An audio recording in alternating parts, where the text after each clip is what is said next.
আসসালামু আলাইকুম বন্ধুরা, কেমন আছেন সবাই? অনেক দিন পরে আপনাদের সামনে স্পেশাল একটা ভিডিও নিয়ে আসলাম। সেটা হচ্ছে ভাইরাল কোরিয়ান রেমন চ্যালেঞ্জ। তো স্বপ্নতে গিয়েছিলাম, ভাবলাম যে একটা রেমন খেয়ে দেখি কেমন লাগে। যেটা ভাবছিলাম সেটা না, কপাল পোড়া। আমি ভাবছিলাম যে ওরা যে স্পাইসি জেলির মতো একটা জিনিস পায় ওইটা হয়তো থাকবে, কিন্তু ওইটা ছিল না। যাই হোক, আপনাদেরকে দেখাচ্ছি আমি কিভাবে রান্না করলাম স্পাইসি কোরিয়ান নুডলস।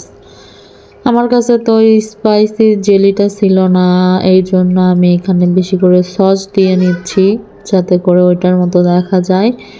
সসের বদলে এই যে ঝালের গুঁড়াটা ছিল। আর ভাবছিলাম যে এটা মনে হয় অনেক ঝাল হবে, কিন্তু আমরা ভর্তায় যতটুকু ঝাল খাই তার থেকেও কম ঝাল আছে এইটাতে।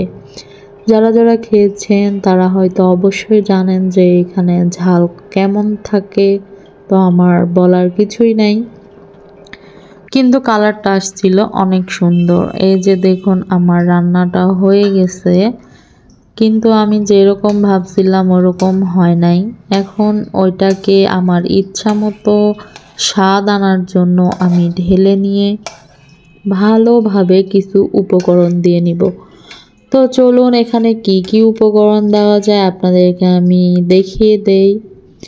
আমার কাছে ছিল প্রাণের সস। এই প্রাণের সস আমি এখানে ইচ্ছা মতো ঢেলে নিব। ঢেলে নিয়ে তারপরে বানাবো কোরিয়ান স্পাইসি লেমন। ভাবছিলাম হয়তো বাবু খেতে পারবে না, কিন্তু এই যে দেখেন তার অবস্থা, সেও খাচ্ছে তার ইচ্ছা মতো, কিন্তু কোনো ঝাল নেই। এইভাবে যে আমাদেরকে ঠকালো, এই ঠকানোটা কি ঠিক হয়েছে বলেন তো? যাই হোক, আপনারা নেওয়ার আগে একটু ভালোভাবে দেখে শুনে নেবেন। আমি তো প্রথমে বুঝতে পারি নাই, এই জন্য ভুলে নিয়ে ফেলছিলাম।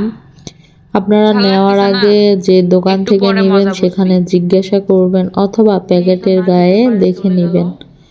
তো আমি যে আপনাদেরকে খেয়ে দেখাচ্ছি যে এটার স্বাদ কেমন হয়েছে।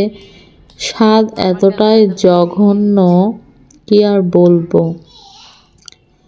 যাই হোক, নর্মাল ক্যামেরায় বোঝা যাচ্ছিল না, তাই আপনাদেরকে দেখানোর জন্য এই যে নর্মাল ক্যামেরা এটা করে নিলাম। দেখুন, খেতে অবশ্য খুব মজাই লাগতেছিল, কিন্তু আমি যতটা ঝাল চেয়েছিলাম ততটা ঝাল ছিল না, দুঃখের বিষয়। তো বন্ধুরা, আপনারা সবাই আমার পাশে থাকবেন, সাপোর্ট করবেন। ধন্যবাদ। আল্লাহ হাফেজ। এখন খেয়ে দেখাবো।